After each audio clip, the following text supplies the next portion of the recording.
네, 12월 14일 장 마감 후 방송을 시작하겠습니다. 오늘 오신 분은 IBK투자증권 강남센터 함정란 차장님. 안녕하세요. 네, 안녕하세요. 네, 참 우리 방송 시작하면서부터 참 요즘 시장 재미없고 뭐 할 말도 별로 없다 우리 이런 얘기 했는데 오늘 시장 그래도 일단은 한번 짚어봐야겠죠? 네, 그렇습니다. 짚어가야죠. 하루하루 또 이런 점들을 찍어 나가는 것들이 우리의 투자의 선의 연장선이 되지 않을까 생각이 듭니다. 시장의 좀 분위기가 좋아지는 과정 속에서 조금 계속 좋을 수만은 없잖아요. 한 번에 그렇죠. 부침은 있을 수 있겠다라는 생각이 들었는데 뭐 그런 과정 속에서 외국인 기관에 조금 매물 추세가 나왔고 전일에는 미국에서도 FOMC를 지켜보자라는 심리와 또 하나는 오미크론에 대한 뭐 사망자가 나왔다는 것이 복합적으로 작용하면서 시장의 미국이 조금 조정을 주었었고 우리 증시도 거기에 좀 뭐 최근에 들어서는 우리 증시가 미국 증시보다 더 좋았다 뭐 했지만 이런 여파를 좀 이겨나가기는 어려운 상황이다. 우리도 FOMC가 어떻게 결과가 나오고 그것이 시장에서 어떤 반응을 하게 될지에 대해서는 좀 지켜볼 필요가 있지 않겠느냐. 사실 오늘 업종 코스피 지수가 음봉 마감이 되지 않기만을 좀 간절히 마지막까지 좀 개인적으로 기도를 했었거든요. 사실 그런 것이 큰 의미는 없겠지만 투자 심리로서 어떤 기술적 분석이라는 것이 최근에 계속 테마 순환 섹터가 워낙 빠르게 움직이는 시장 속에서 지수의 투자 심리가 살아있느냐 못 버티느냐라는 것은 많은 의미를 부여할 수밖에 없기 때문에 그나마 뭐 좀 코스피가 양봉으로 만들어냈고 장 막판에 좀 올려주었다라는 것은 좀 우리가 좀 위안을 삼을 수 있겠지만 결과적으로는 이제 뭐 FOMC 얼마 남지 않았습니다. 이것에 대한 결과를 좀 확인하고 싶고 단기간에 상승폭이 샀던 것도 사실은 좀 사실이에요. 그래서 한 번은 좀 침착하게 시장을 바라보자 이런 심리가 좀 반영이 되는 오늘 하루지 않았나라는 생각이 듭니다. 네. 근데 이제 사실 이게 오미크론 때문이냐 어제 이제 영국에서 뭐죠? 뭔가 심각하게 좀 다루면서 영국발 충격이 이제 온 거라고 이제 나스닥의 급락의 어떤 이유를 보는 분들도 있고 네. 이제 FOMC 회의 이것으로 인한 변동성이 드디어 시작되는 거 아니냐 하루 이틀 이렇게 보는 분도 있고 뭐 두 가지가 다 동시에 작용했다. 일단 어떤 게 가장 큰 원인이라고 봐야 될까요? 저는 오미크론은 아직 아니라고 봅니다. 오미크론이 발생한 걸로 사망자가 없을 수는 없겠죠. 오미크론이 갖고 있는 전파력에 대해서는 우리가 어느 정도 인지를 하고 있지만 그렇기 때문에 우리가 다 기대하고 있는 것은 치사율이 과연 얼마나 높냐. 델타 변이로서는 치사 변이율이 적지 않았습니다. 낮지 않았어요. 그래서 이거는 조금 시장의 부담 요인이다 해서 빨리 치료제에 대한 열망이 시장에 있었고 경구형 치료제가 등장을 하게 됐었고 근데 이번에 오미크론이 등장하자마자 시장은 좀 다소 환호했었거든요. 우리가 원했던 전파력이 높은 변이가 시장에서 나왔구나. 그러면 됐다라는 시장의 분위기가 실제로는 일반인 분들도 다 알고 계세요. 그럼 우리가 남아있는 것은 확인하는 단계가 좀 남아있다. 한 명의 사망자가 적고 나쁘다를 판단할 수 있는 입장은 그런 상황은 아니지만 그리고 제가 또 의학의 박사도 아니지만 시장에서 지금까지 준비하고 있는 오미크론을 대하는 자세는 전염률은 높더라도 치사율이 급격하게 낮아져서 그것이 이제 과거에 있었던 그냥 일반 좀 약간 강한 독감 정도의 수준으로 우리가 받아들일 수 있게 된다면 이라는 것에 대한 전제는 아직까지도 유효하다라고 저는 판단해 봅니다. 하지만 시장에서는 계속 자극적으로 뉴스가 나죠. 우리나라도 몇 명이 더 늘었다, 몇 명이 더 늘었다. 치사율만 높지 않다면 오미크론 확진자 수가 높게 나오는 것은 절대 나쁜 뉴스가 아닙니다. 어쨌든 코로나를 극복해야 되는 과정에서 당연하게 나와야 되는 뉴스이기 때문에 이 뉴스에 집중하기보다는 치사율을 접근해 봐야 된다. 치사율이 어느 정도라고 표현되기 위해서는 아직은 좀 시간이 필요하다. 여기서는 퀘스천만 크지만 지금 일단은 시장에서는 오미크론의 사망자가 나왔다는 것보다는 FOMC에 대해서 연준의 스탠스 그리고 연준이 다시 한번 거기서 확정적인 입장을 발표했었을 때 시장의 방향성에 대해서 고민을 해봐야 되는 것이 현 시점이지 않나 생각이 듭니다. 네. 아니 근데 이게 투자자 입장에서 사람의 마음이 좀 변덕스러워서 그런지 몰라도 이게 논리적으로는 그렇게 생각이 되거든요. 근데 막상 미국 주식도 그렇고 뭡니까? 에어비앤비 같은 그 여행 관련주들 막 5%씩 막 빠져버리고 6%씩 빠져버리고 이러니까 머리로는 아니야. 치사율이 있기 전까지는 이런 거는 그냥 시장에 노이즈일 거야. 그러면 오히려 이럴 때 이렇게 급락할 때 맞아요. 사야 되는데 하는데 사실은 못 사. 빠질 더 때 빠질 사야 것 되는데 같아. 바뀌면 사지 하다가 결국 내가 사. 처음에 그때 살려고 했던 것보다 더 높아지면 아 이거는 돌파했다고 덥석 샀다가 다음날 되면 또 무슨 뉴스 오만 뉴스 나서 또 빠지고 해서 지금은 철저하게 시장을 빠지면 사고 오르면 정리하는 이런 관점으로 봐야 되는 거는 아직도 맞고 저도 말은 쉬운 것처럼 말을 하지만 어느 누구나 다 같습니다. 그래서 그 부분에 대해서는 조금 이러한 것들을 극복해 나가는 과정 속에 있는 것만은 틀림없다라고 보고 있고요. 그 과정 속에서 조금은 힘들겠지만 머지않아 이 끝이 보인다라고 저는 판단해 봅니다. 네. 하여튼 그 얼마나 그 상황 판단을 좀 깊이 심사숙고하고 거기에 대해서 자신의 생각에 대한 확신이 있느냐. 네. 이게 아마 앞으로의 투자 방향을 결정짓는 게 아닐까 싶어요. 왜냐하면 네, 노이즈가 워낙 많으니까 아무리 그렇게 확신을 해서 그런 리오프닝 주들 관련된 거 들고 있는 분들 같은 경우 네네. 불안할 거예요. 정부에서는 다시 그 모임들 제한 방역 네. 강화를 하겠다 이런 뉴스가 또 나오고 하니까 그렇죠. 그러니까 막 헐값에 손절하는 분도 있을 네. 거고 이럴 때일수록 멘탈을 좀 잘 잡아야 되는데 일단 여기에 또 지금 FOMC 회의가 지금 다가왔잖아요. 네네네. 이게 이제 또 큰 마음의 부담을 더 주는 거죠. 네. 자, FOMC 이미 파월 연준 의장은 매파적인 스탠스를 확고하게 보여주었습니다. 나 그렇죠. 매야, 나 금리 인상할 거고 테이퍼링 더 빨리 시행할 거고 내년에 금리 2번에서 3번 인상할 거야라는 스탠스를 완벽하게 보여주었고 참 아이러니하게도 그 시점에 오미크론이 딱 등장을 했어요. 참 어떻게 이렇게 절묘해요. 그렇죠. 거짓말처럼 우리 시장이 또 그때부터 반등을 주었단 말이죠. 자, 근데 오미크론은 저는 조금 불편하고 우리의 투심을 불편하게 하지만 시장을 박살낼 수 있거나 변화 요인은 아직은 아니다. 치사율이 높지만 않다면 치사율이 높지 않을 겁니다. 저는 그렇게 판단해 봅니다. 문제 핵심은 연준인데 이 FOMC 금리 매파적 스탠스에 대해서 고민거리가 굉장히 많아요.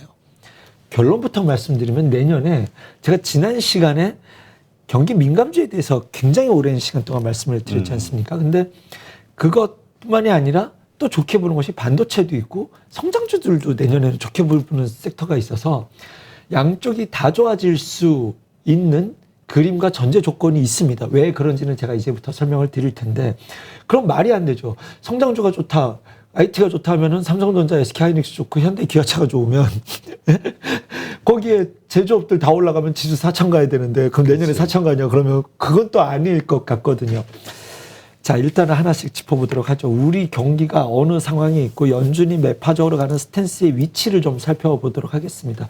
철저하게 경기 사이클보다는 증권사 직원의 입장에서 보는 금융 사이클에서 입각해서 보도록 하면은 늘 언제나 경기는 똑같은 일을 반복하게 됩니다. 경기에 위기가 오게 되면 재빨리 안 좋구나. 돈을 풀어야겠구나. 왜냐하면 돈을 푸는 이유는 여러분들 다 아시는 이야기겠지만 한번 짧게 정리한다고 생각해 주십시오.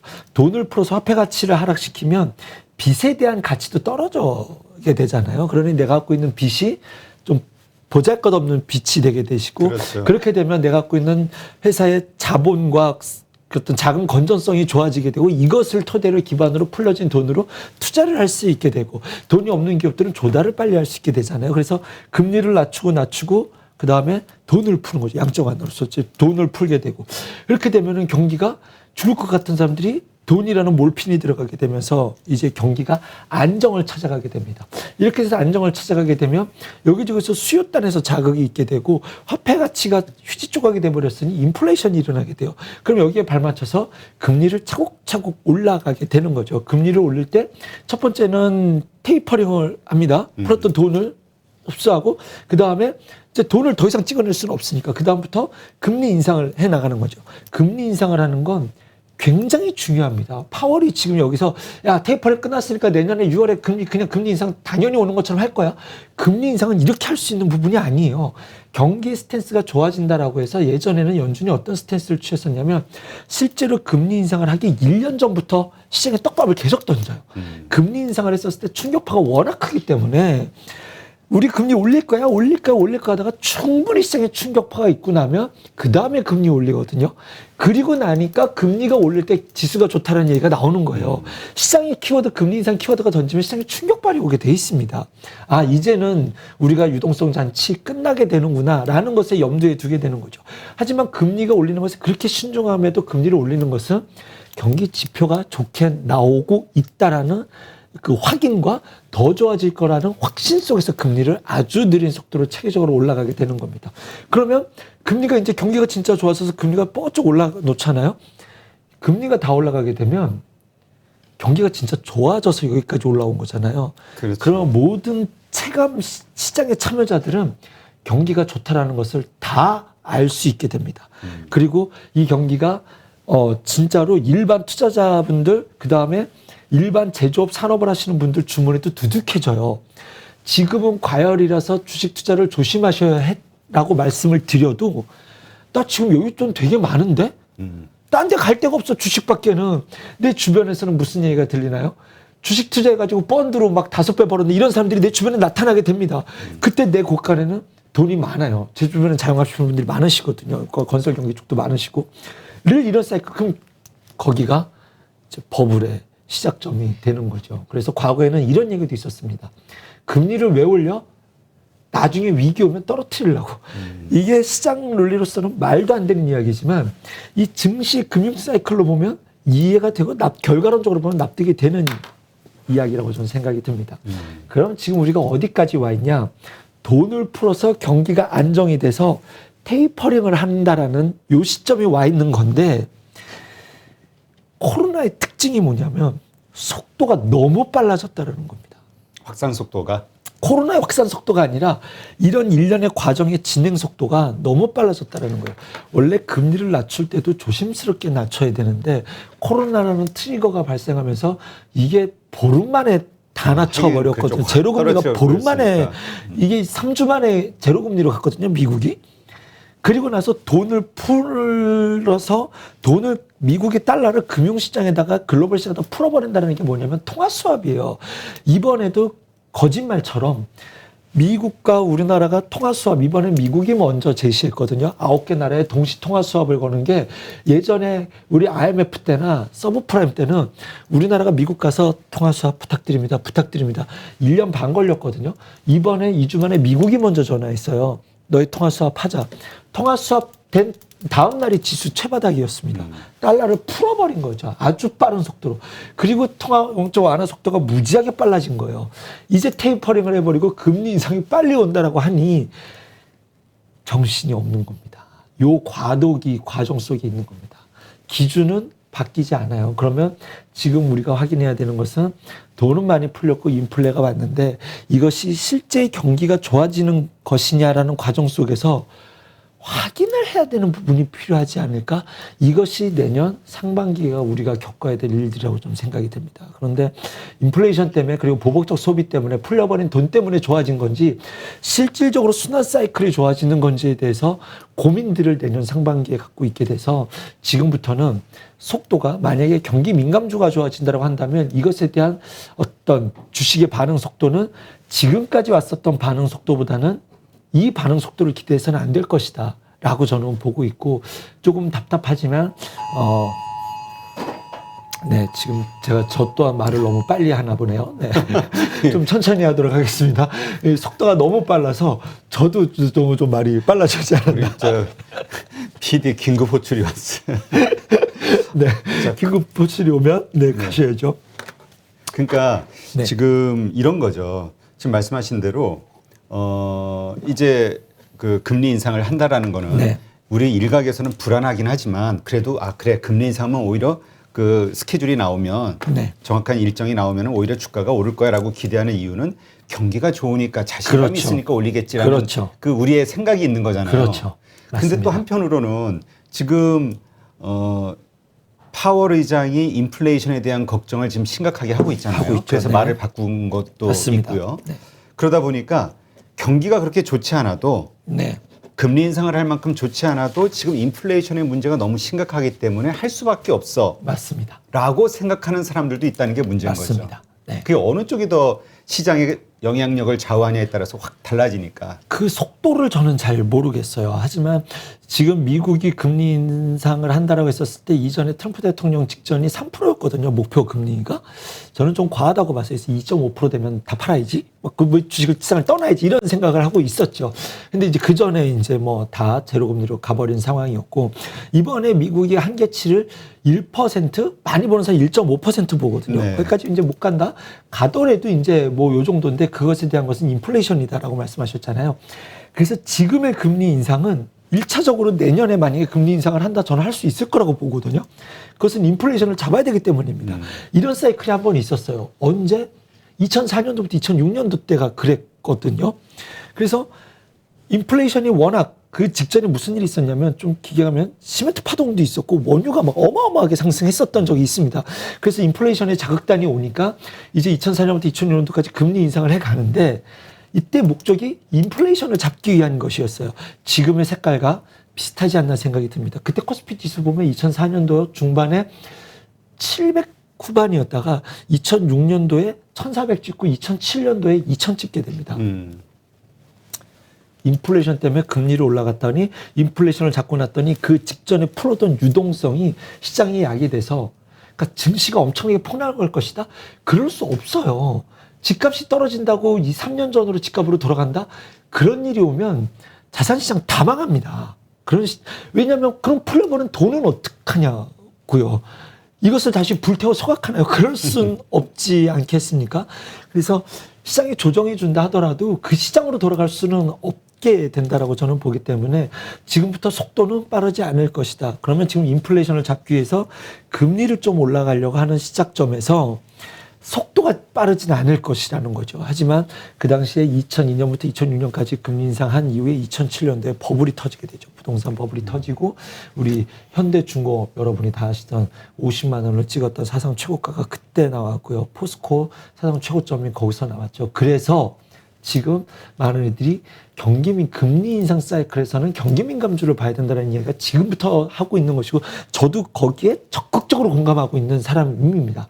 하지만 첫 번째, 이것에 대한 속도는 지금 작년에 속도가 워낙 빨랐기 때문에 그런 관점으로 접근해서는 안 된다라는 것. 그래서 좀 느긋한 관점으로 지속적으로 담아가는 이런 좀 그리고 3, 4년 이상의 좀 플랜을 짤 수 있는 이런 투자 심리를 갖고 있는 사람이 좀 성공할 수 있고 유리한 시장이다. 거기에 또 하나 성장주를 첨가시킨다라고 했잖아요. 그러니까 근데 이제 성장주 금리 인상하면 돈 못 버는 성장주들은 급락할 것이다라고 생각하는 분들이 많단 말이죠. 네. 틀림없이 갈릴 겁니다. 제가 부담스러운 성장주는 있어요. 가장 고민되는 게 지금 카카오예요. LG화학은 이따 말씀드릴게요. 이거 조금 이렇게 되면 조금 불편한 거 아니냐는 겁이 좀 납니다. 그건 이따 말씀드리겠고. 그래서 많은 밸류에이션을 충분히 앞당겨 받은 성장주들에 대해서는 고민이 생길 수밖에 없는데 그래도 또 하나의 성장주들은 가져가야 된다고 하는 것은 일단은 반도체와 자동차를 막연한 성장주로 밸류에이션을 줄 수는 없다라는 점. 두 번째는 그러면 성장주라는 것이 사실은 지금 실적이 나오지 않더라도 미래의 밸류에이션을 땡겨오는 것을 성장주라고 얘기하는 거잖아요. 이 안에 매력적인 키워드들이 많아요. 반도체도 사실은 어떻게 보면 이 안에 포함되고 자율주행이라는 키워드도 이렇고요. 그리고 미국 금리가 맥스로 땡겨 올리더라도 1%라며 라는 것을 전제로 깔고 보면 그것도 저금리니까. 그렇죠. 그것도 저금리니 어떤 성장주에서는 다른 밸류를 줄 수 있는 기본적인 환경 테이블은 있기 때문에 이 안에서는 어떤 섹터별 트레이딩 관점으로서 또는 그 이상의 매력도로 볼 수 있는 좀 정황적 상황은 만들어지는 것이 내년이 되지 않을까라는 생각이 들어서 내년은 경기 민감주에 대해서는 조금 긴 호흡으로 계속적으로 담아갈 수 있는 이쪽에 대한 관심을 좀 가져가 보고 사실 더 좀 매력적인 것은 늘 저 자동차는 빼놓지 않고 말씀드리듯이 자동차 워낙 네. 올해 실망을 많이 해가지고 사람들이. 삼성전자는 조금 무거울 것 같기는 합니다. 무겁다랑 하지만 소부장 내에서는 종목별, 그러니까 이제부터는 종목 피킹 전략이 될 것이고 실적이 좀 괜찮은 발표를 했는데 내년에 하반기로 갈수록 더 좋을 것이다라는 기대감이 자꾸 반영이 된다라는 이런 상황 속에 놓여지게 된다면 LG 디스플레이도 그런 놈이 되지 않을까 하는 생각이 들어요. 그럼 LG 디스플레이를 같이 주냐? 이렇게 말할 수는 없잖아요. 그렇죠. 그렇기 때문에 내년은 굉장히 복잡한 시장에 있었던 새로운 뷰로서 접근해야 되는 그런 트리거가 되는 한 해이고, 시장은 참 12월부터 지금까지는 참 위안을 많이 받은 그런 보름의 시간이었다고 한다면, 이제부터 1월까지는 조금 많은 것들을 좀 체크해야 되는 그런 이슈들이 남아있는 그런 시간이 되지 않을까 생각이 듭니다. 그러니까 그 말씀을 좀 정리를 해보면, 우리가 이제까지의 주도주, 다음 주도주가 어디서 나올 거냐를 많이 고민하는데, 네. 이제까지의 주도주였던 2차 전지 소재 아니면 뭐 메타버스와 같은 뭐 게임주들, 네. 이런 것들에 대한 이야기만 주로 하는데, 네. 금리 인상 이후 오히려 지금 얘기하신 대로 경기 민감주 같은 전혀 다른 어떤 섹터들이 튀어오를 수도 있다, 이런 관점으로 봐야 된다는 건가요? 글쎄요. 튀어오를지 안 튀어오를지 아직은 모르겠다는 거예요. 왜냐면요, 지금은요, 월화수목금이 있으면 이게 다 순환매 돌잖아요. 네. 제가 바이오 2주 전에 얘기했을 때 코웃음 쳤던 분이 있으세요. 웃기고 있네. 진짜로 들었던 얘기입니다. 코로나와 상관없는 바이오 지금 사두면 이삭죽기는 가능하다. 신약들. 왜냐하면 제 손님 중에 갖고 계신 분인데 팔 수가 없어요. 매도라는 올렸어. 것은 선택 기준치 이미 빠진 지 오래입니다. 그런데 그럼 거기서 지금 못 판다고? 이건 말이 안 되죠. JP모건, 펌퍼러스 뭐 이런 것들이 있기 때문에. 그래서 지금은 어느 날 바이오, 어느 날은 메타버스, 어느 날은 뭐 건설, 철강, 어느 날은 반도체. 순환매가 나면서 키맞추기가 막 나오거든요.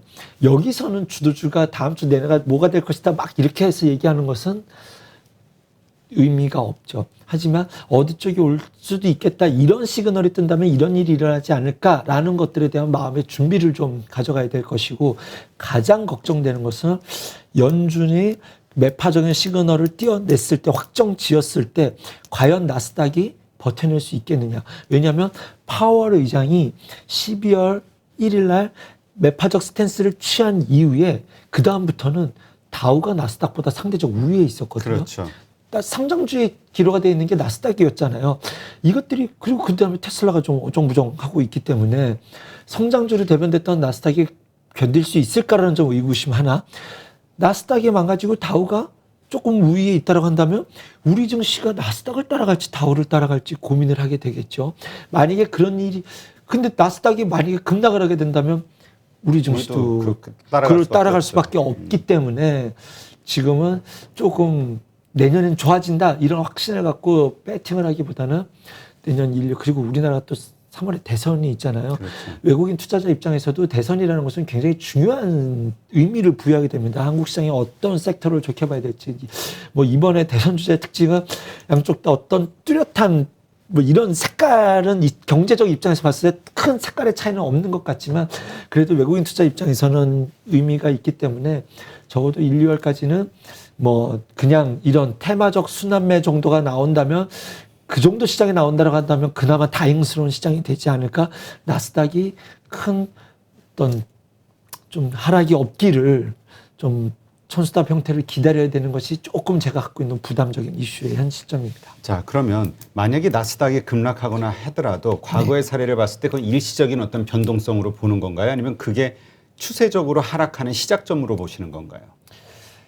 추세적으로 하락할 수 있는 시작점은 저는 아니라고 봅니다. 그리고 테슬라가 자리를 내준 만큼 애플이라는 놈이 있잖아요. 애플이 앞으로 투자하고 XR 기기 출시하고 하게 된다면 미국은 상징성으로 우리나라만 부익부 빈익빈이 아닙니다. 미국은 위에 있는 놈이 다 빨아들이는 시장이기 때문에 애플 시총이 지금 우리나라 코스피 시총 다 합쳐도 우리가 안 되기 때문에, 그래서 나스닥이 망가진다, 저는 이렇게 생각하지는 않습니다. 매수의 관점으로 접근할 수도 있겠지만, 뭐 지금 말씀드린 것처럼 종목별 차별화가 좀 뚜렷하게 나타날 것이다. 이것 때문에 만약에 우리나라 경기 민감주들이 같이 덩달아서 빠진다면 저는 이거는 조금 매수의 네, 다시 매수의 기회로 감아갈 수 있는. 왜냐하면 어차피 저는 이쪽 섹터는 기노 스탠스로 잡아가고 있기 때문에 성장주가 빠진다라는 것에 대해서 함께 빠진다라고 한다면 이쪽 경기 민감주에 대해서는 매수의 기회로 접근할 것이고, 성장주 단에서는 좀 종목별 차별화 좀 이렇게 선택해 보겠습니다. 일단 우리가 경기 민감주 쪽에서 그러면 네. 철강, 화학 네. 뭐 있잖아요. 그다음에 네. 조선이 있을 거고 네.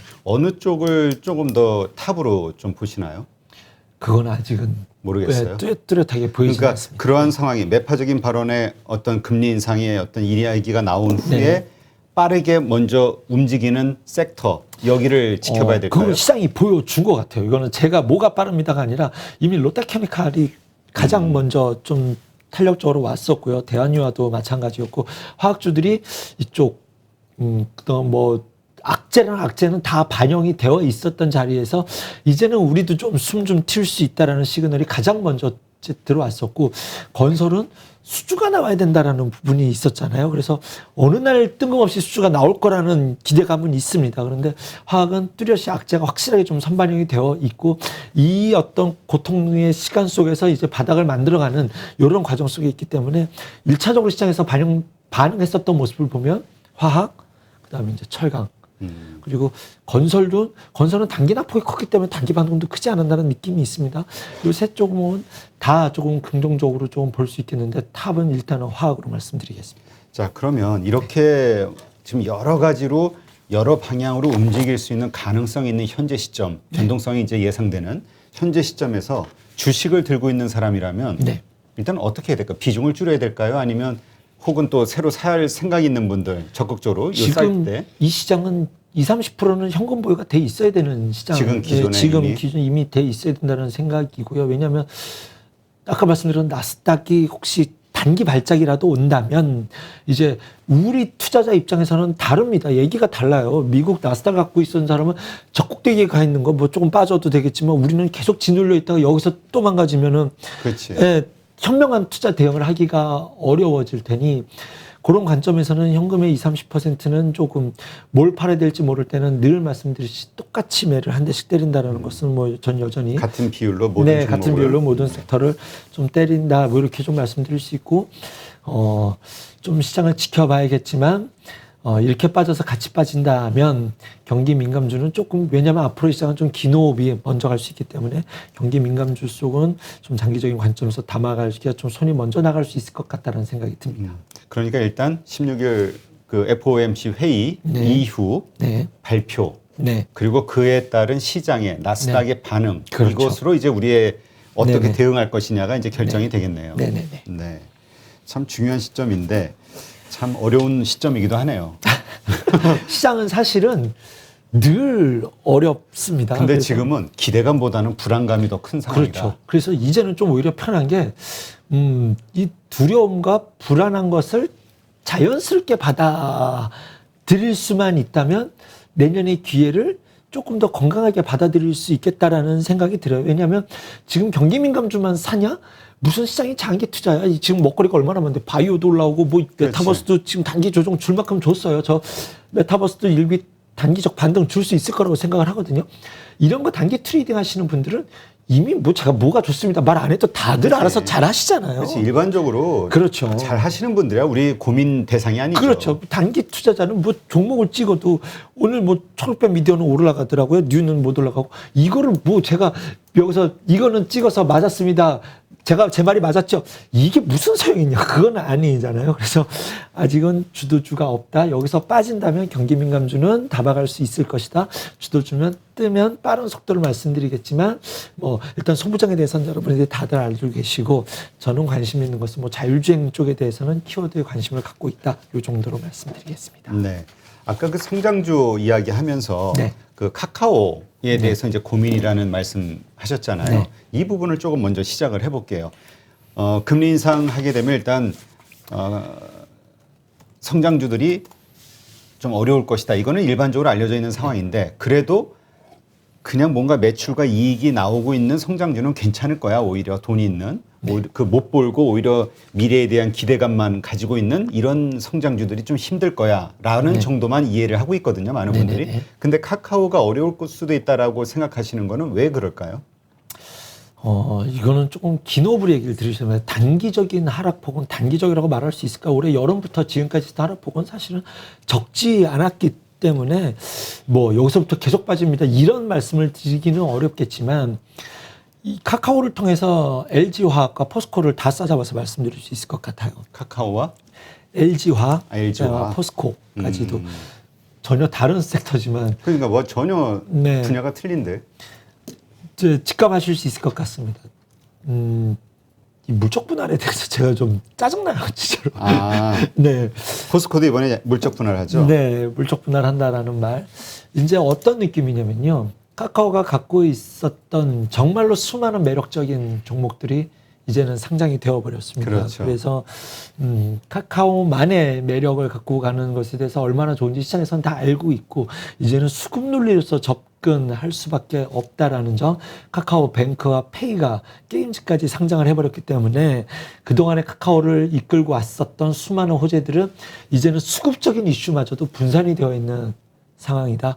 여기서 치고 가기 위해서는 새로운 트리거가 있어야 되는데 그것에 대해서는 어떤 실적의 정당성이 확보가 되어야 된다라는 관점에서 봤었을 때 카카오가 여기서부터 추가적으로 하락하기도 쉽지는 않을 거라고 봅니다. 왜냐하면 지수 안에서 가지고 있을 때 위치적인 입지가 있기 때문에.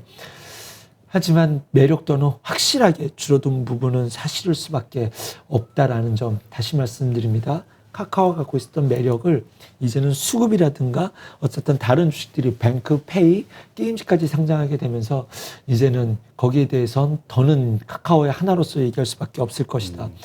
그러면은 네이버는 이런 얘기가 나와야죠. 그렇죠.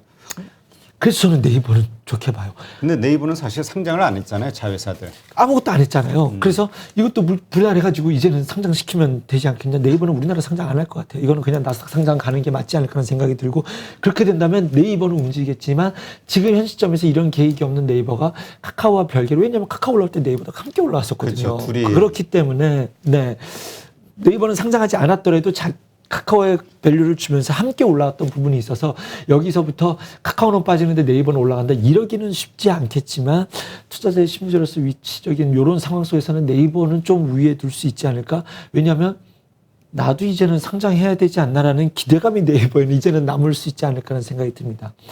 그럼 여기서 가장 말하기 힘든 LG화학이라는 종목을 말씀드려볼까 합니다. 이거 말 안 해도 됐나요? 말해야 돼요. LG화학 같은 경우는 LG에너지솔루션이 1월인가 2월 상장이죠. 1월이라고 알고 있습니다. 네. 뭐 어떤 분들은 LG에너지솔루션 상장하면 몰빵할 거다 뭐 이런 얘기 하시는 분도 있어요. 네. 그만큼 좋은 쪽으로 바라봤던 건데 네. 사실은 그러한 심리로 LG화학에 투자하셨던 분들은 정말 배신감을 느끼는 거죠. 네, 그렇죠. 하지만 그 이후에 올랐단 말이죠. 그리고 나서 이거 뭐 물적 분할을 한데도 올라가네. 물적 분할 자체는 문제가 아니죠. 이것을 IPO 했느냐 안 하느냐가 문제입니다. 상장을 해버리냐 안 해버리느냐. 예. 그런데 이제 일자가 잡혔습니다. 70만 원 제가 생각하는 생명선인데 아주 한호까지만 이 직전에 한번 깼었거든요. 이번에는 다시는 깨지 말았어야 된다라고 생각을 하는데 뭐 그런 한도가로 뭐 주가가 부러졌습니다. 지지선을 깼습니다. 이런 말씀을 드리고 싶지는 않습니다. 어쨌든 LG화학은 이제는 2차 전지로서 투자자로서는 LG화학을 좋게 본다면 지주사로서의 매력도 여전히 있다 이렇게 볼 수 있겠지만 삼성물산과 삼성바이오로직스의 최악의 경우를 생각하고 한다면 이제는 현실적인 대응을 할 수밖에 없는 시점이다라는 점. 그리고 저는 2차 전지 배터리 업체를 한 1년 전부터 저는 한 번도 트레이딩 해본 적이 없고 사실 저를 추적해서 보신 분들은 아시자 생각이 듭니다. 저는 완성 배터리 업체는 한 번도 1년 이상 좋게 봤던 적은 없습니다. 왜냐하면 테슬라가 그 직전에 대해서 그 테슬라 데이 때 어떤 얘기를 했었냐면 전고체 배터리 얘기를 했었고 그렇죠. 그다음에 그날의 이슈는 자율주행이었거든요. 1년 전에. 그러면 전고체 배터리라는 것은 새로운 배터리와 이제는 가격 인하 정책을 테슬라가 가겠다라는 것은 완성 배터리 업체가라는 것에 대한 그때 의구심이 있었는데 사실 그때는 그 이후로 올랐어요. 올랐기 때문에 뭐 그것에 대해서는 논외의 문제겠지만 LG화학의 투자자분들이라면 좀 냉정한 판단이 필요하지 않을까 하는 생각이 듭니다. 조금 가슴이 아프시더라도 LG화학이 아니라 다른 종목을 갖고 있었어도 어차피 이 정도 손실이 났을 거라고 생각하시면 심리적인 좀 안정감을 갖고 있게 되지 않을까 하는 생각이 들고 그 이후에는 LG에너지솔루션이 상장시키고 난 다음에는 오히려 좀 LG화학이 그 이후에는 어느 정도 빠지고 난 다음에 이후에는 좀 주가가 안정을 좀 찾아갈 수 있지 않을까? SK텔레콤도 그렇잖아요. SK스퀘어가 좋은 거 다 가져갔잖아요. 그렇죠. 스퀘어가 진짜 알짜배기 다 가져간 거거든요. 그런데 상장된 이후 쭉 빠지고 SK텔레콤은 안 아직도 빠지잖아요. 빠지고 있잖아요. 그렇죠. 그래서 그런 모양이 나오게 된다고 한다면 LG에너지솔루션은 아마 여러분이 기대하는 것만큼 그 IPO 됐었을 때 시작가가 그렇게 크게 반영될 것 같지는 않아요. 이미 시장이 알아버렸기 때문에. 보통 우리 그 뭐죠? TSA 좀 뭐죠? 갑자기 생각이 안 나네. 저 중국 그 전기 네. 뭐 BYD. 뭐. 아니. 그 저기 배터리 업체, 중국 배터리 업체. 아 이게 가끔씩 이렇게 단어가 CATL. CATL. 네. CATL의 어떤 시총을 생각하면서 네. 매출 차이가 1위고 2위고 하니까 그렇죠. 네네. 그런 비슷한 수준까지 올라올 거 아니야라고 기대하는 분들이 있긴 하거든요. 네네네. 근데 오히려 생각 밖으로 호응이 없을 수도 있다. 네, 오히려 시가는 별로 안 높을 것 같다. 시장은 막 그렇게 될 것 같다. 오히려 그거는 시장에 주는 건정성을 만들어가고 있다고 생각이 듭니다. 그래서 LG화학은 조금 시간이 오래 걸리는 영역으로 좀 확실히 좀 진입하고 있지 않나라는 그런 이미 진입을 했어요. 솔직하게 말씀드리면 했습니다. 이번에 나왔던 최근에 있었던 12월 초 반등에 좀 더 올랐어야 되는데. 근데 아직도 그런 거 기대하는 분들이 있잖아요. 그 상장을 앞두고 네. 다시 한번 상승하지 않을까? 그리고 그 상승하는 시점이 바로 LG화학을 매도해야 되는 타이밍이다. 손절 수익 최대한 손해를 만회하고 나와야 된다. 이렇게 생각하는 분들도 있거든요. 그게 어떤 거냐면 코로나 관련주들이 대표적으로 그래요. 변이 나오고 확산자 늘고 더 나빠지니 코로나 관련주들을 좋아지는 거 아니냐, 반등 주고 빠지고 저점만 낮췄잖아요. 그렇기 때문에 이제부터는 냉정하게 봐야죠. 2차 전지에 대한 부분은 에너지 솔루션이 다 가져간다는 것을 이것을 받아들이셔야 되지 않을까라는 생각이 듭니다. 그러면 이 관점에서 포스코까지 제가 이어가도 될까요? 네, 경기 민감주로서 제가 좋아하는. 그러면 일단 네. 그 카카오 주주들 네. 지금 횡보의 기간을 거치고 있잖아요. 네. 그리고 이것이 끝나면 이제 다시 재상승이 좀 크게 나올 것이다라고 기대하는 분들도 있는데 그러기에는 지금 반등시킬 만한 모멘텀이 좀 부족하다 이렇게 보시는 거군요. 그렇죠. 이미 호재를 쓸 만큼 다 썼다, 그래서 올해. 주가가 계속 빠진다 이럴 수는 없죠. 이건 아니겠지만 지금 외국인 기관 수급이 이 정도였나요? 정말 무섭게 두드러 패네요, 진짜. 근데 그게 악재도 아닙니다. 외국인 기관이 판다고 해서 내일 또 사버리면 또 상승 탄력이 그만큼 좋아질 수도 있다는 뜻이기도 하기 때문에 하지만 어떤 냉정한 출구 전략을 좀 그런 전략도 가지고 있으신 분들도 네. 적정한 시점에서 좀 출구 전략을 한번 세워볼 필요가 그렇죠. 있다. 그런 좀 냉정한 선택에 대한 그런 판단에 대한 생각도 좀 가져가 있어야 되지 않을까라는 생각이 듭니다. LG화학도 마찬가지고. 네, 그렇죠. 이미 다 빠진 자리에서 말씀을 드렸으니 사실은 지금부터 폭락을 할 것이다 이런 뜻은 아닙니다. 네, 이미 충분히 빠진 자리에서 말씀을 드려서 여기까지 빠졌는데 굉장히 나쁜 말씀을 드린 것 같아서 부담이 좀 됩니다만 조금 그런 거 있죠. 삼성전자 1년 내내 이렇게 횡보했던 것처럼 네네. 그러한 시간을 가질 수 있으니 네네 그렇죠. 그렇죠. 네. 오랫동안 횡보할 수 있으니 네네. 그걸 견딜 수 있으면 견디는 거고 그렇지 않다면 일찍 언제쯤 탈출할 것이냐를 고민하자. 그렇죠.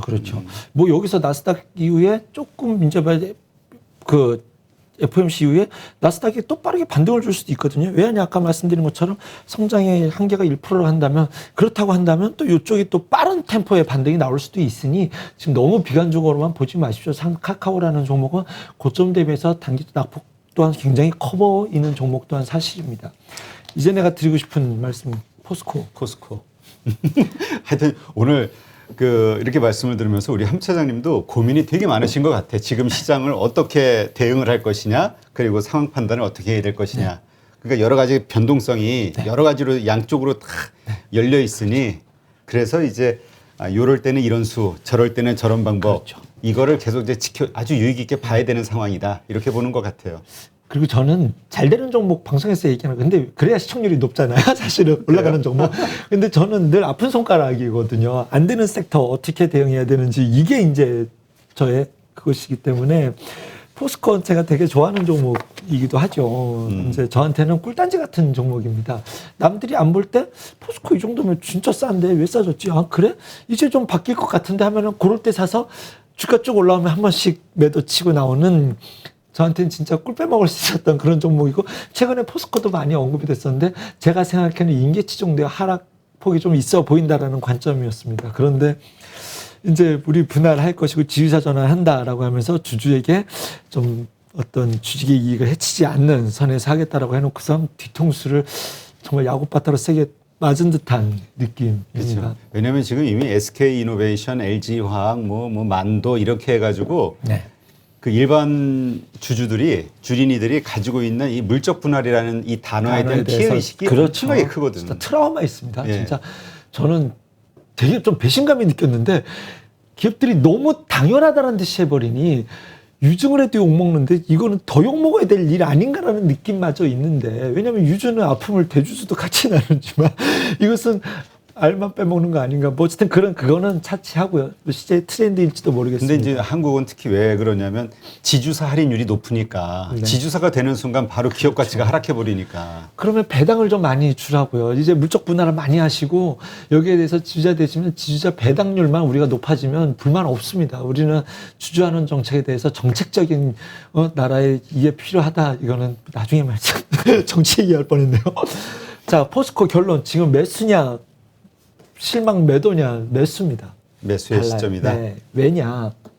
첫 번째는 주가가 많이 올라간 것이 없다라는 점. 그리고 일단은 IPO에 대해서는 나중에 할 것이다. IPO를 지금 홀딱 해버린다고 한다면 연기금도 가만히 안 있을 것이고 그렇지. 주주의 반발 또한 어마어마할 것이 이게 당연할 것이라 생각이 들어서 우리 IPO 안 할 거예요 라는 이야기를 당연하게 할 것이라고 보여지고 저는 그 말이 맞다라고 봅니다.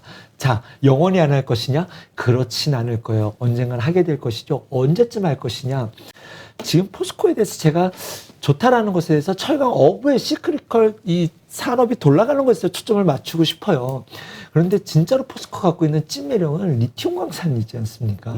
리튬 광산. 아, 리튬 광산. 리튬 광산 그 호주에 이거 강산 사가지고 지금 밸류에이션이 올해 봄인가 나왔던 뉴스가 포스코 시청이 25조인데 광산 가치만 35조다. 근데 그래요? 지금 리튬 가치가 더 올라가가지고 리튬 광산 가치면 50조 이상 진짜로 이렇게 밸류에이션 하는데 시장에서는 조용하죠.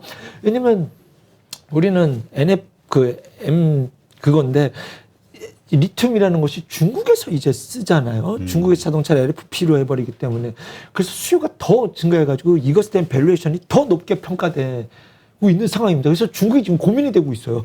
리튬 가격이 올라버리니 자기네 갖고 있었던 LFP의 장점이 가격이 싸다는 거였는데 리튬 그렇지. 가격이 이렇게 올라버리면 이거나 저거나 뭐 이렇게 돼버린 거죠. 그래서 우리 2차 전지도 다시 좀 이제 매력이 돋보일 수 있는 이런 상황이 좀 만들어졌습니다. 이것이 막 이렇게 오가고 하는 거예요. 그런데 그런 밸류에이션에 포스코라는 그룹 자체가 친환경으로 많이 그룹의 색깔을 많이 바뀌어놨어요. 이런 것들을 포스코 안에서 앞으로는 굉장히 두드러지게 보여질 가능성이 저는 높다라고 봅니다. 이러한 아직 부각되지 않은 가치들이 그렇죠. 포스코 홀딩스로 지주사로 만들고 자회사를 갖고 있는 포스코를 통해서 리튬 사업이라든가 그다음에 갖고 있는 친환경으로 전환돼가는 그룹사 차원에서의 모습 그리고 회사가 좋아질 때 포스코는 뭐 일부러 그랬겠지는 않았겠지만 무슨 성장에 대한 매력도들에 대해서 강하게 시장에 어필하지는 않았었지만 이제부터는 얘기가 달라지죠. 왜? 이제는 자회사를 상장시켰을 때 한 번에 어마어마한 자금 조달과 시장에 기업의 그룹 색깔이 바뀔 수도 있기 때문에 어떤 상황으로 보냐면 이런 일이 일어날지 안 일어날지는 솔직히 모르겠습니다. 하지만 포스코 홀딩스를 갖고 이제 자회사 물적 분할을 하게 되는 회사를 통해서 어마어마한 매력들을 부각시키게 된다고 한다면 결국 지금 현재 이 포스코 주가가 거기에 대한 밸류를 다 땡겨받게 되겠죠. 그리고 이것의 밸류에이션이 정점을 주는 그 어느 시점에 마치 2차 전지 기업들이 지금 여기저기서 물적 분할하고 상장을 시키는 것처럼 그때쯤 되면 그때 포스코라는 기업 물적 분할된 회사가 상장이 되지 않을까라는 생각이 듭니다. 그러니까 상당한 호재와 함께 스리슬쩍 그렇죠. 물타기로 그 밸류에이션을 막 고밸류에이션을 줄 수 있는 시장이 되면 그때 상장 IPO가 이야기가 나오게 되지 않을까? 그럼 지금 물적 분할이라는 것이 기분은 나쁘지만 IPO가 지금 당장 그것이 밸류에이션을 줄 수 있을 때까지는 IPO는 할 수 없을 거야. 그러면 조금 답답하더라도 지금 이 자리에서는 포스코는 어쩌면 그것에 대한 밸류에이션을 앞으로는 좀 공격적으로 시장에 좀 두각시키는 일들이 만들어지지 않을까라는 관점에서 봤었을 때 지금의 포스코는 어떠니 물적 분할 섭섭해 하지만 그래도 안 그래도 좋고 혹시나라는 제가 가는 시나리오까지 간다고 한다면 포스코는 자격적인 관점에서 더 좋아질 수도 있다. 포스코 매수입니다. 네. 근데 사실 포스코가 무리할 것 같지는 않다는 생각이 저도 드는 게 여기는 오너가 없잖아요. 네네. 그래서 그 경영진들이 연임하거나 이러기 위해서는 평판이 정말 중요하기 때문에 욕먹을 짓은 주주들한테 그렇죠. 못할 것 같긴 해요. 그런데 지주사 전환한다라는 개념에서 계열화를 만든다는 건 나쁘진 않게 볼 수 있거든요. IPO만 그때 가서 해줘. 지금은 밸류에이션 다 땡겨줄 수 있는 어떤 주주에 대한 정책들과 어떤 그런 사업들을 앞으로 만드는 것이 정상적인 기대감이지 않을까 생각해 봅니다. 자, 그러면 네. 지금이 그래서 오히려 시장이 실망하고 있는 이런 상황이 그 매수의 좋은 네. 기회다라고 이제 보시는 것 같은데 지금 가격 네. 괜찮은 건가요? 아니면 조금 뭐 어느 정도의 가격에서 들어가는 게 좋다고 보세요? 대한민국에서 제일 싼 주식 하나 찍어주세요. 저 포스코 찍습니다. 그러니까 어느 때나 들어가도 된다. 3분기 영업이익 3조 넘게 나왔잖아요. 네. 근데 시총이 분기 실적이에요. 4분기 실적은 어느 정도 될지 모르겠습니다. 근데 지금 시총이 24조, 25조 정도 되거든요. 그러면은 분기 실적 뭐 PER, PBR 뭐 아무거나 갖다 된다 하더라도 지금은 이제 과거의 역사적 기준으로 보더라도 철저하게 저평가 있는 구간인데 시장에서 경기 민감주에 대한 밸류에이션을 안 줬잖아요. 유동성 그렇죠. 장세에서는 이거 안 준다니까요. 그런데 이제는 색깔이 바뀌고 있는 시점입니다. 금리를 1%까지 일지 모르겠지만 테이퍼링을 통해서 경기가 좋아지는 것들에 대한 확인에 대한 요구가 계속 요구를 하게 되는 시장이라는 뜻이죠. 속도는 느리더라도 나중에 3년 후, 5년 후에 버블은 경기 민감주에서 나올지도 모른다. 뭐 이제는 세상에 바뀌어서 안 그럴지도 모르겠지만 제가 생각하는 경기 민감주에는 자동차도 포함됩니다. 그러면은 이제 그 딴에서의 이제 철강 가장 싼 주식은 저는 포스코이면은 틀림이 없다라고 말씀드리고 싶죠. 그러면 이거는 지금 만약에 우리가 투자를 한다 하면 네. 이건 단기가 아니라 장기 투자로 생각하고 지금 사야 된다 이렇게 이해되겠죠? 단기도 좋고 장기도 좋죠. 네. 단기라고 한다면 지금 사서 언제 팔아야 돼요? 매도의 시점은? 어느 시그널이 있을 때 매도를 해야 되죠? 단기적으로 봤을 땐? 만약에를 얘기를 들어볼게요. 앞으로 2달 동안 다우산업지수가 막 올라가고 철강주가 막 제가 논리대로 시장에서 막 리포트들이 나오고 거기에 중국 지준율 인하 있잖아요. 중국 얘기도 제가 오늘 할 게 많은 중국은 다음 시간에 제가 확실하게 한번 준비해 오겠습니다. 네. 이게 애매해요. 양쪽에 다 이야기가 가능하거든요. 근데 경기 민감주 쪽으로 쏠림 이야기가 나오면서 올해 연말 내년 1월 리포트에 이쪽 부양책들에 대한 이슈가 확 되면서 만약에 이게 뻗쩍 올라와서 포스코가 우리나라도 건설 부양책들이 나와야 되잖아요. 그렇죠. 35만 원까지 올랐다. 그러면 단기 매도해 보는 거죠. 정고점 근처 그렇죠. 오면. 네. 그래서 그 추세선이 상단계 생각보다 빠른 속도로 오면 제가 예전에 조선주가 그랬어요. 조선주가 지금 사두십시오. 단기 트렌드 되고 해가지고 사두시면 나중에는 좋아지고 지금 너무 단기적으로만 시장을 바라보지 마세요 했는데 막 한 달 보름 만에 제가 생각했던 이상 밸류에이션 주가가 와가지고 깜짝 놀랐던 일이 있었는데 장기가 될지 단기가 될지 몰라도 지금 시장은 좀 시장을 좀 새로워지는 시장의 칼날을 봐야 되고 싼 주식을 좀 쌀 때 담아보자라는 관점에서 볼 때 포스코, 롯데케미칼이라는 종목은 좀 이런 시장의 변화에 좀 적합화된 종목이지 않을까라는 생각이 듭니다. 네. 이게 그 아까 말씀하실 때 경기 민감주 탑픽으로 보는 거는 화학이었잖아요. 네네. 그렇다면 포스코, 철강에서는 포스코 생각하신다면 네네. 화학 쪽에서의 탑픽은 어디로 보세요? 롯데케미칼이죠. 롯데케미칼. 근데 이게 대장은 좀 왔다 갔다 해요. 대한유화랑 뭐 이게 좀 주고받거니 하는데. 대환유화는 좀 이게 롯데케미칼에 비해서는 좀 작지 않나요? 그렇죠. 그래서 롯데케미칼을 저는 탑픽으로 보고 싶고 또 하나는 수소라는 단어에도 좀 포함이 되어 있고 오늘 장이 아침부터 안 좋았었을 때 롯데케미칼은 괜찮았거든요. 오늘 아침에 이상한 시그널을 본 것 중에 두산 밥캣도 있어요. 두산 밥캣 캐터필러 달라고 하는데 왜 니 혼자 가려고 하지? 막 이런 것들이 눈에 띄었던 종목들이 몇 개가 있는데 이것들이 다 경기 민감주에 포함됐었던 종목들이 그래서 시장의 심리가 지금 어떤 수급에 그 외국인의 자금이 들어올 때 수급에 쏠림이 막 들어오고 있는 섹터의 주도는 없이 그냥적으로 온다면 이런 종목들이 시장 대비 조금 우위에 있을 수 있는 이유는 매도 호가 공백이 얇기 때문이지 않겠느냐는 생각이 듭니다. 그들 뜻이 뭐냐면 지금 포스코 지금 들고 있으신 분 매도할 이유가 없다라는 이유도 여기에 포함이 되지 않을까라는 생각이 드네요. 그렇다면 지금 뭐 포스코를 샀어요. 네. 뭐 단기 트레이딩으로 사시는 분도 있을 거고 나는 이건 뭐 묵혀둘 거야 하고 사시는 분도 있을 거고. 네. 근데 이게 예를 들어서 뭐 여러 가지 요소에 의해서 수급이 됐든 이게 좀 하락을 해요. 그래서 네. 손실을 나고 있어. 예를 들어서 네. 5% 10% 빠졌어. 네. 어떻게 해야 됩니까? 손절을 안 해도 되는 건가요? 5% 빠졌다고 손실을 하거나 그런 이유는 있을 수가 없습니다. 포스코는? 여러분. 네, 포스코가 아니라 모든 종목이 마찬가지죠. 빠졌을 때 왜 빠졌냐를 아는 게 핵심입니다. 시장은 언제든지 Y만 알고 계시면 돼요. 지금 왜 미국에서 어떤 일이 일어났고 그럼 이게 일시적인 거야? 버텨갈 이유야? 더 살 이유야?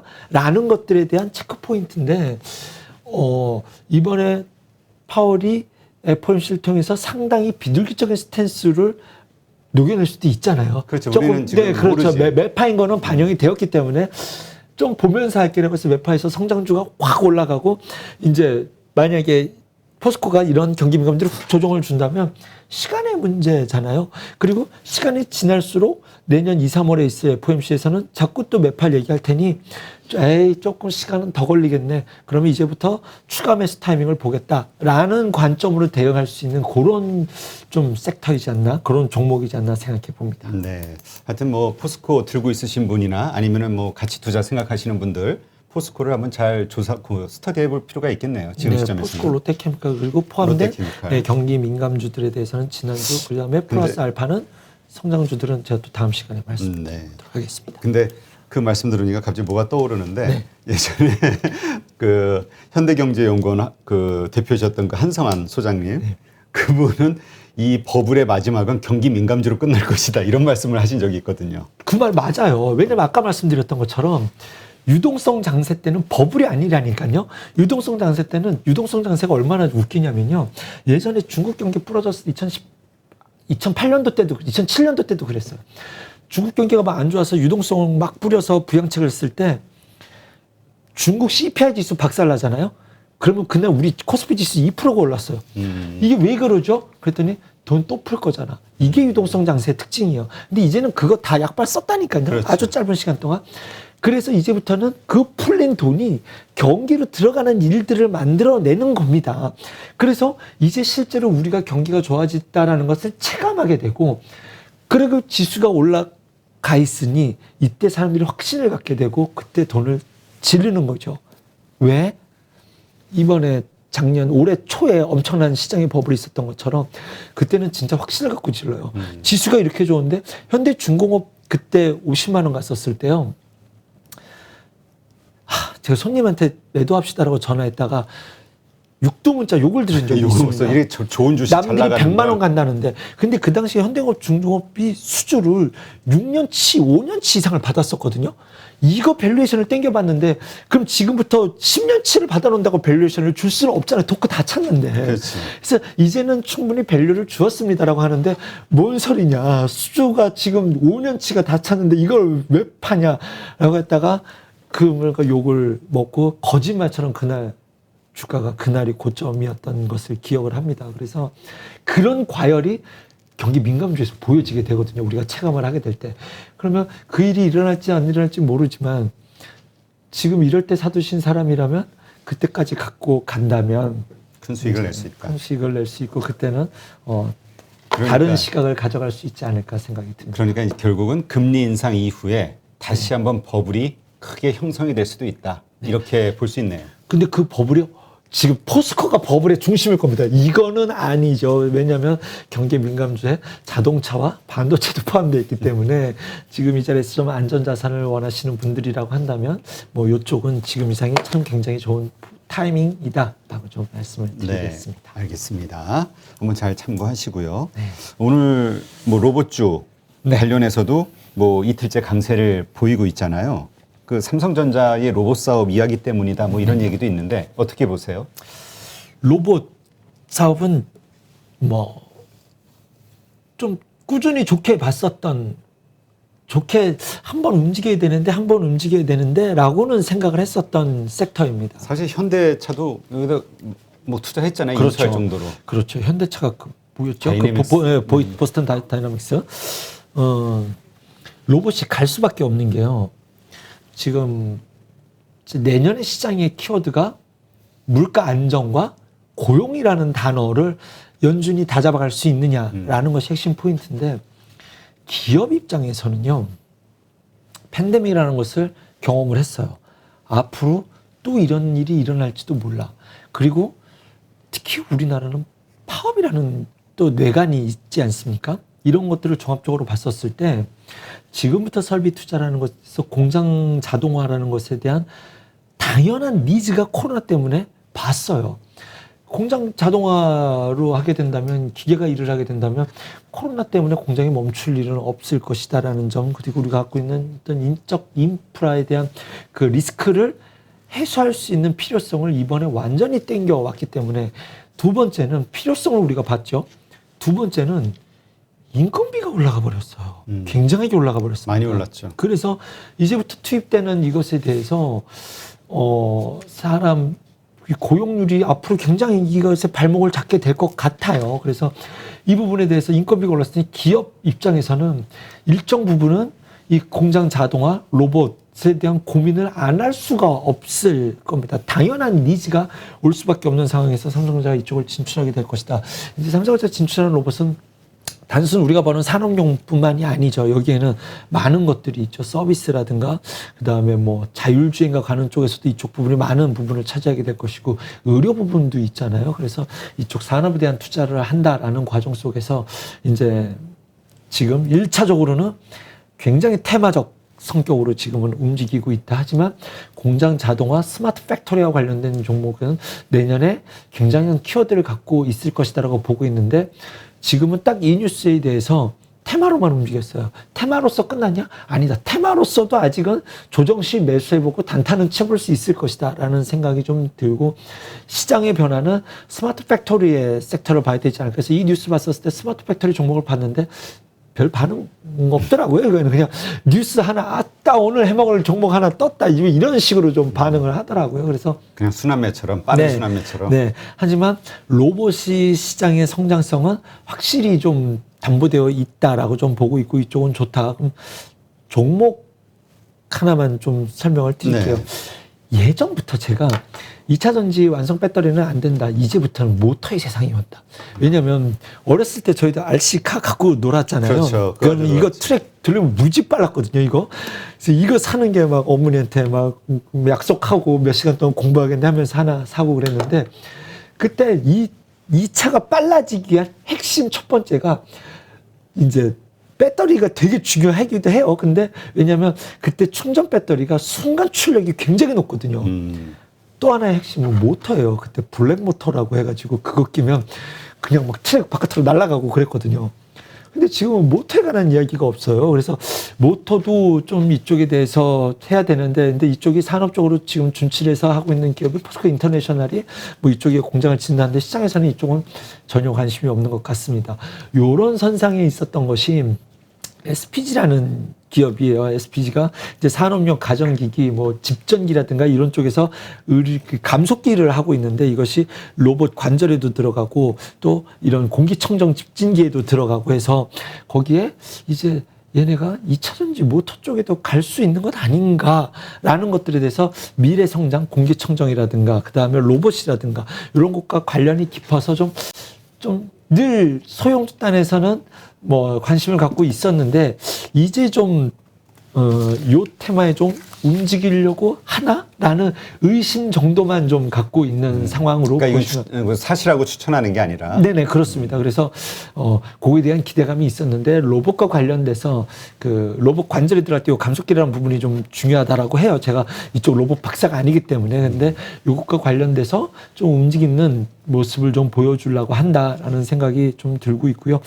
로보스타는 LG전자가 대주주로 갖고 있는 기업이잖아요. 그래서 이거는 손이 있으니까 이것이 좀 강하지 않을까, 좀 먼저 치고 가지 않을까 했었는데, 오히려 로보스타는 좀 반응이 오늘 바로 좀 반납을 하는 모양입니다. 그러니까 시장이 원했던 건 그런 것 같아요. 삼성전자가 인수의 가격을 원했나? 그래서 다른 기업들이 인수 가능성이 있는 기업들을, 로보스타는 LG 거니까 이제는, 그래서 그런 이슈에 좀 반응을 좀 뚜렷하게 보이지 않나라는 생각이 들어서, 그럼 이제는 뭐 삼성전자가 이런 기업 인수할 겁니다, 그런 이슈로 접근할 수 있는 건 아니잖아요. 그래서 그 외에서는 뭐 T로보틱스는 이제 반도체라든가 디스플레이 뭐 이런 쪽에도 좀 키워드를 갖고 있기 때문에, 뭐 좀 여기서는 일단 그림도 막 테마성으로 막 이런 것보다는 안 그래도 좀 가고 싶었는데 디스플레이도 좀 좋아 보이고 했었는데 라는 좀 의미를 부여할 수 있는 그런 모양이 떠서 이왕 선별된 종목으로 보신다고 한다면 제 눈에 보였던 것은 티로포틱스, SPG가 좀 눈에 보였다. 이렇게 좀 말씀드리고 그렇다고 로봇스타 끝났다 이건 아닙니다. LG그룹도 이제는 본격적으로 로봇 산업을 진출할 수밖에 없고 지금 정부 정책적으로도 로봇 산업을 우리가 2025년도인가요까지 세계 4대 강국으로 만들겠다라는 정부의 확정적 이제 드라이브를 다가가고 있는 이런 예산안층이 계속적으로 나오고 있습니다. 그래서 이 테마는 조금 더 써먹을 수 있는 테마로 보인다라고 좀 말씀드리겠습니다. 네, 알겠습니다.